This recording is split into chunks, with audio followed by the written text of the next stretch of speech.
Chapter 30. Finale. Lahat ng kamag-anak ni Chito ay dumalo. Ang pamilya ni Chito. Hindi ko alam kung bakit nag-set ang party si Chito. Wala naman ako naalalang may birthday sa amin. Ang sabi niya, it is a surprise at sa party niya lang sasabihin sa akin. Malaki na ang tiyan ko habang inaayusan ng isang bakla. My God, nasa kubanan na ako at malapit na manghanak. Isang puting gown ang pinasuot sa akin ng bakla. Para akong ikakasal sa gown ko. Bakit white? Tanong ko sa bakla na nag-aayos sa akin. Hay nako ma'am, yan po ang sabi ni Mr. Rossi. Bibihisan ko kayo ng white gown. Maarting sagot nito at nagtaka naman ako. Napalingon ako nang may marinig ako nagsalita mula sa likuran ko. Si Dina at nakangiting lumalapit sa kinaroroonan ko. Welcome to the family, Maricel. Akmang yayakapin niya ako nang makalapit sa akin. Nagtaka naman ako sa sinabi niya. Hindi pa naman kami ikakasal ni Chito pero winelcome na niya ako sa kanilang pamilya. Sumunod naman na lumapit sa akin ng ma'am ni Chito. Sobrang hiya ako dahil ma'am iyon ni Chito. Mabait din to katulad ni Tina. Maasikaso at palagi akong inaasikaso ng ma'am niya. Tinuturing niya akong pangatlong anak. Ay bongga, para magkakapatid lang kayong tatlo. Halos mapatili naman si bakla. Bongga naman ang mami, napaka-sexy. Pak na pak. Dugtong pong muli nito at nagtawanan kami. Huwag kang mahihiyang tawagin akong Mama Maricel. Matagal na kitang tinatanggap sa pamilya. Kung nasan masaya ang uniko iho ko, masaya na rin ako para sa kanya at sa isang katulad mo ang ihaharap niya sa altar. Mahabang sabi nito sa akin. Hindi pa man nang mangyayari yung sinasabi niya at hindi pa naman nagpo-propose ulit sa akin si Chito. Pinanghihinaan na nga ako ng loob na ulitin ni Chito pagpo-propose niya sa akin. Baka hindi na mangyari yon dahil sa pamamahiya ko sa kanya. Malabong mangyari na yon. Hanggang sa pagbubuntis na lang siguro ako, walang kasal na magaganap. Natapos ang pag-aayos sa akin at sabay na kaming lumabas sa tatlo. Nag-ibang ayos ang lahat. Ang napag-usapan naming design ng party ni Chito ay hindi nasunod. Nagtaka naman ako, bakit sila nakatingin sa akin at lahat sila sa akin nakatingin?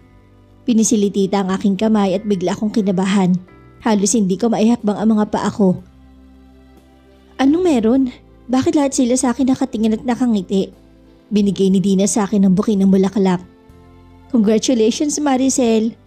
Bulong niya sa akin at tuloy na akong iniwan sa ere. Anong meron ba? Maging si tita iniwan na rin ako at naiwan ako sa gitna. Lumapit naman sa akin ang dad ni Chito at naalala ko si dad sa kanya. Ano ba talagang meron? Nag-sink in lang sa akin ng lahat nang makita ko si Chito sa harapan.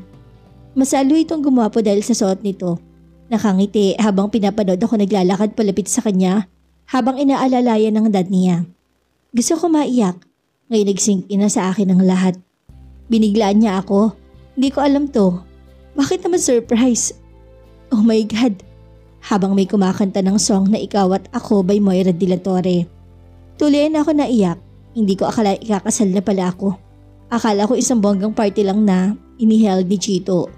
Hindi ko inaasahang kasal ko na pala ang dadaluhan ko. I'm so overwhelmed. Inabutan naman ako ng dad ni Chito ng tissue.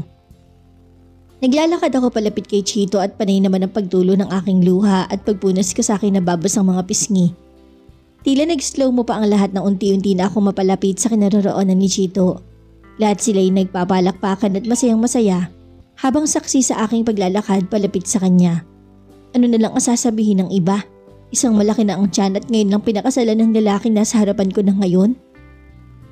Pinasa na ng dad ni Chito ang mga kamay ko. Isang mahinang hampas ang ginawa ko sa kanya kaya nagtawanan ng lahat. Masyado niya akong pinakaba. Na-surprise ba kita? Bulong niya nung mapalapit ako sa kanya. Bakit hindi mo sinabing kasal pala natin ang dadaluhan ko? Eh di sana nakapaghanda ako. Eh di sana pinaliit ko muna tong tiyan ko. Biro ko sa kanya at nagtawanan kami maging ang pari natawa sa sinabi ko. Ayaw ko nang ipaalam sa iyo baka tanggihan mo lang ulit ako eh. It's better to be in front of the priest because you can't reject me anymore. Hinapit niya naman ako kagad sa aking bewang. Pilyo? Saway ko. Mamaya mas magiging pilyo ko. Wala akong paliligtasin kahit malaki ang tiyan mo. Wala makapipigil sa gagawin ko sa iyo. Sabay kindat naman niya sa akin at nagtawa na naman kaming dalawa. Mauna bang honeymoon bago kayo magpapalitan ng vows? Biglang salita ng pari. Matagal na po nangyari ang honeymoon, father. Sumagot naman kagad si Chito, sabay kindat na naman ito sa akin at tumawa lang ang pare. Kita naman ang ebidensya at sinabayan pa ni Father si Chito ng mga kalokohan. Sabay tingin ito sa aking malaking tiyan. Are we going to start, Father, or are we just going to talk? Bigla akong siniko si Chito dahil hanggang dito ba naman dinadala niya pa rin ang ugali niyang yan. Natawa naman bigla si Father. Let's get started. You two are here in front of the altar to prove your love. Mr. Chito Jackson Rossi, will you accept this woman for life? And through hardship and comfort, will you accompany the woman you face here at the altar? Tanong ni Father. Napalunok ako at tinitigan ng mukha ni Chito. Humarap siya sa akin at kinakabahan ako at habol ang aking hininga. Mukhang maluluha pa ata ako. He held my hand and I could feel his breathing deeply. You know you are the only one I love. You changed my life, Miss Kakapi. You know how hard I tried to get your sweet yes, but I didn't get that. No matter how many times you reject me, uulit-ulitin ko pa rin hanggang sa makamit ko ang yes na mula sa'yo. As long as I live and you are still the one I love, no matter how many times you reject me, I will make a way for this wedding to continue in front of everyone, of my family, and of course to your dad and mom in heaven. I know he sees us now. Sunod-sunod na tumulo ang luha ko nang mabanggit ni Chito si mom and dad para ako nakaramdam na narito sila at kasama ko. Right here in front of the altar, I will shout how much I love you. My love for you is unparalleled, my princess. Napaiyak na ako ng tuluyan. Ayokong mapahagulhol sa harapan niya kasi baka sabihin nilang napaka-OA ko. Ang swerte ko naman at binigyan ni Lord sa akin si Chito. Ano bang kabutihan ang nagawa ko at pinagpala pa rin ako. Lahat ng araw na magkasama kami ni Chito, kahit bad boy, hindi niya naman ako nagawang saktan. Hindi rin naman niya ako pinapagbuhatan ng kamay. Napagsalitaan ng masakit pero never niya akong sinaktan. Simula pa lang napakaswerte ko na. Ngayon ko lang na-realize ang lahat. Ngayon ko lang nakita yon. Napakaswerte ko pala talaga sa lalaking nasa harapan ko ngayon. Kaya minsan napapaisip ako sa ginawa ni Dad. Baka sinadya lang ni Dad na pagbayad ako sa utang niya. Dahil alam niyang safe ako kay Chito at hindi naman masamang tao ang lalaking pinagbayaran niya sa akin. Napangiti ako. Ako na palang magsasalita at naghihintay na si Chito sa sagot ko. Masyado ako natuwa at walang mapaglagyan ng saya ko. Miss, paalala ni Father na kaagad ko namang pinuto lang sasabihin nito. Hinawakan ko rin ang kamay ni Chito at naisuot niya na pala sa akin ng singsing na hindi ko namamalayan sa layo ng narating ng pag-iisip ko. Huminga ako ng malalim. Chito Jackson Rossi, ang halimaw ng buhay ko, ang master sa buhay ko at syempre ang lalaking napakakulit sa buhay ko. Napangiti ako at ganun din siya napangiti sa sinabi ko. Napatingin ako sa paligid dahil nagtawanan ng iba. Siguro natawa sa sinabi ko. Sino ba naman ang hindi matatawa na ang groom ay sasabihan ng halimaw sa buhay ko? Parang asama-sama ako naman yan. Pakuyot pa niya at hindi ko na iwasang pisilin ng kanyang pisngi. Nanggigigil ako. Bakit ngayon pa? Ano bang sasabihin ko? Loko ko pa at natawa naman nito. Tell me everything. Sagot naman niya at hinalikan niya ang kamay ko.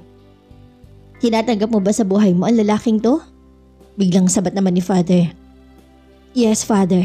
Sobra pa sa tinatanggap, Father. I am ready to be with the man in front of me now until we grow old. Hindi man maayos ang pagkakakilala namin sa una. At least now, we get along well and understand each other. Chito is the man all women dream of that I should take care of. Hindi ko na natapos ang lahat ng sasabihin ko na bigla na lang hinawi tinaas si Chito ang veil na nakatakip sa aking mukha. He immediately grabbed my waist and claimed my lips, even without Father's permission. I looked around then, they all smiled and applauded. Napalunok ako. Hindi pa ako tapos sa sasabihin ko pero hinalikan na ako ni Chito. I always crave your lips. Bulong niya at agad ako nakaramdam ng pag-iinit ng pisngi. Nakakahiya kasi kahit napakaraming taon nasasabi niya pa rin ang mga katagang yun. Hindi ko pa naisusot ang singsing sa daliri niya. Siya na ang kusang lumapit ng kanyang daliri at isinuot ang singsing. Muli niya akong hinalikan at hinimas ang malaki kong tiyan. I love you both. Bulong niya. Pagkatapos ng lahat, si Dina ang nakasalo sa bouquet. Nagstay pa kami ng ilang oras sa receptions. Ilang beses na akong niyaya ni Chito na umalis na. Masyado siyang atat, panay rin ang pagkagad niya sa aking braso. Nagstay pa kami ng ilang oras. Nakikipag-usap ako sa mga bisita at panay rin ang bati nila sa amin pero si Chito panay naman ang panglalandi sa akin. Wala nang ako nagawa kundi ang pagbigyan siya sa kanyang gusto. May magagawa pa ba ako kung ang asawa ko'y sobrang mahilig? Nasa kotse pa lang kami, panay na ang paghalik niya sa leeg ko. Sa braso ko at kinakagat niya nga to. Chito, buntis ako, can't you see? Kabuhanan ko na. Natatawang reklamo ko. I don't care, honey. I will not miss this opportunity. This is our honeymoon and this is special for me. Sabi pa niya at natawa na lang ako. Ang kamay niya kung saan-saan na rin na naglakbay. Tumingin ka muna sa tinadaanan natin, baka mabangga pa tayo sa ginagawa mo. Natatawang saway ko sa kanya. Okay, honey. Bigla namang sumeryoso to sa pagmamaneho. Pumasok kami sa isang hotel at naka-reserve na ang hotel para sa honeymoon namin. Wala akong kaalam-alam na nilakad na pala to ni Chito na wala akong kaalam-alam. Hindi man lang siya nagpatulong sa akin. Kung sinabi niya, edi sana dalawa kaming nag-asikaso ng kasal namin. Nung makapasok kami, sa loob ng room, agad niyang hinapit ng bewang ko kahit pangamukha na akong balyena. Nagawa pa rin niya akong yakapin. Natatawa kong hinilayo ang kanyang mukha sa akin. What? Nairitang sabi niya at natatawa na ako sa kanyang pagkairita. Nahihiya ako at ganito na itsura ko. Sabi ko at hinilikan naman niya ako sa aking noo. Sa tungki ng ilong ko at sa aking labi. No matter what you look like, even if you have a grown to be the size of a whale, asahan mong hindi magbabago ang pagtingin at pagmamahal ko sa iyo. Sabik na sabik pa rin ako sa iyo. Kinandong niya ako sa kanyang hita at hinawin niya ang buhok ko habang hinahalikan ng leeg ko. Chito, hindi ko mapigil ang hindi ko mawala ang ungol sa mga nakakakiliting halik niya sa aking leeg. Kinigat niya pa ang leeg ko at naramdaman ko na lang na binaba niya ng zipper ng gown ko sa likod. Unti-unting nahuhulig ang gown ko at tumatambad ang katawan ko sa kanyang harapan. Chito, hindi ba nakakahiya? Muli na paungol ako sa ginawa niyang pagpisil sa dibdib ko. Tuloy niya na kasing nahubad ang gown ko. Ang bilis talaga ng lalaking to. Wala atang palalampasin ng asawa kong to. Natawa naman siya sa naging reaksyon ko. Matigas na ang dibdib mo. It looks like there is a milk already. Piliin niyang sabi at ramdam ko ang pag-init ng pisngi ko dahil sa sinabi niya. Alam ko namumula ako ngayon dahil sa sinabi niya ay sobrang nahiya ako. Don't worry, I'm your baby now while you haven't released your baby yet. He automatically presented me to him. Napaawang ang labi ko at gusto kong kumawala ng ungol. Kumakawala ang malandi kong ungol at hindi na napigilan pa. No joke related. Bakit napaka-sexy mo pa rin sa paningin ko? Pinasadaan niya ang kabuuan ko at ako na lang ang nagtakip ng katawan ko gamit ang mga kamay ko. Natigil naman ang paningin niya sa tiyan ko at hinimas pa niya yon. Nagtaas baba ang kanyang kamay sa aking tiyan. I'm sorry baby pero sa akin muna ang mami mo ngayon. I promise I'll be gentle baby. Parang may sariling isip ang tiyan ko na kinakausap yun ni Chito. Nag-promise pa siya dito habang tinataas ang kanyang kamay. Sinakop ng palad ko ang mukha ni Chito. Napaka-cute ng asawa ko kapag naglalambing. Pero kapag nagagalit, parang galit-galit na tigre. I'm all yours, Chito. Sambit ko sa kanya habang himas ko ang kanyang mukha. Napangiti naman to at nagliwanag ang mga mata na parang excited ang kinin ako. Naghihintay lang pala siya ng approval ko. Ngayon ay tumayo to at kiniyumos ako ng halik. You're all mine. All night. Tuloy niya ng pinunit ang panty ko. Itinapon niya kung saan. He carefully leaned me against the wall. Kailangan kong mag-ingat baka masaktan ko si baby. Bulong pa niya at napaubaya naman ako. Napangiti ako bago tulan niya namang inangkin ng labi ko. I really like the sweetness of your lips. And he bit my lip. Para makabawi, ako naman na naghubad ng suit niya. At ganoon din ang kanyang pangibaba. At maya-maya pa ay sabay na kaming natapos. Kapahingal pagkatapos, ilang minuto pa ay humiga na siya sa tabi ko. Napapikit ako sa pagod at nakatulog kagad. Kapwa pareho kaming dalawang pagod. Kinaumagahan, inagising akong hubad-hubad pa rin. Hindi pala ako nakapagbihis kagabi pagkatapos. Tumayo ako para mag-ayos ang sarili. Tumabad sa aking harapan ang katawan ni Chito. Napalunok ako sa maskulado niyang katawan. Napabilang pa ako nang bumaba ang mga mata ko sa kanyang namumutok na abs. Agad kong tinakpan ang kanyang katawan na nakatambad sa aking harapan.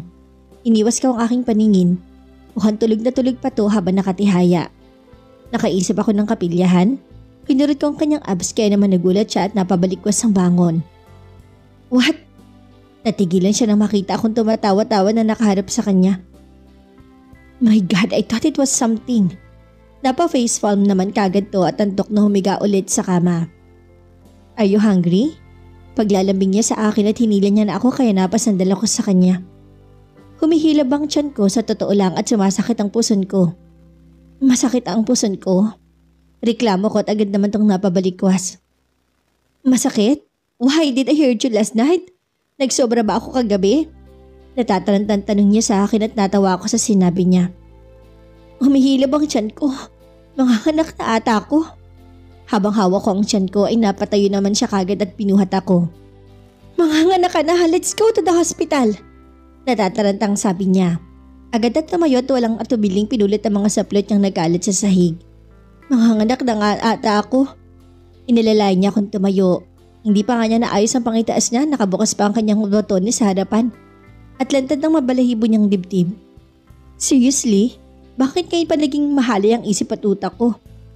Nasa labor na lang ako, babalahibong dibdib pa rin ni Chito ang nasa isip ko. Naramdaman ko na lang na binubuhat na ako ni Chito. Chito, anong ginagawa mo? Sigaw ko nang buhatin niya ako. Nakalabas na nga kami, lahat ay nakatingin sa amin. Just shut up, I'll take care of you. Tanging sagot niya lang sa akin at pinagalitan pa ako. Nasa labas na kami at ipinasok niya na kagad ako sa kanyang kotse.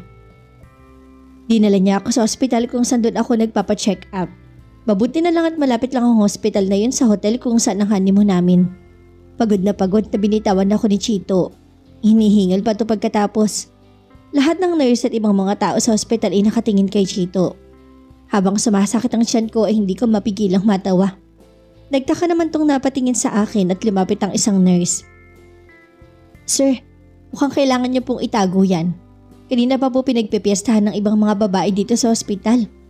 Bulong ng isang nurse kay Chito sabay tingin ito sa ibaba ng pantalon niya. Agad namang inayos si Chito ang zipper ng pantalon niya. Kanina pa pala naka-open yun at namiminta na ang matigas sa bagay sa loob ng kanyang pantalon. Sasabihan ko na sana si Chito pero naunahan na ako ng nurse. Napasigaw ako sa sakit at bigla kasing sumakit na naman ang tiyan ko. My wife is about to give birth. Where is the doctor? Halos nang ibabaw naman ang boses si Chito sa buong hospital dahil sa lakas ng pagkasigaw niya. Sinaman ko na tingin si Chito at hindi naman nakakatulong ang pagsigaw niya. Bakit ka nagagalit sa akin? Tanong pa niya. Habang himas ko ang tiyan ko dahil sobrang sakit na to. Masamang-sama ang tingin na pinukol ko sa kanya. Dahil kagagawan mo to, hindi ka na makakaulit sa akin. Malakas na sigaw ko sa kanya habang tinutulak na ako nito papasok sa loob kung saan ako manganganak. Naiwan si Chito sa labas at bawal siyang pumasok habang ako'y namimilipit sa sakit.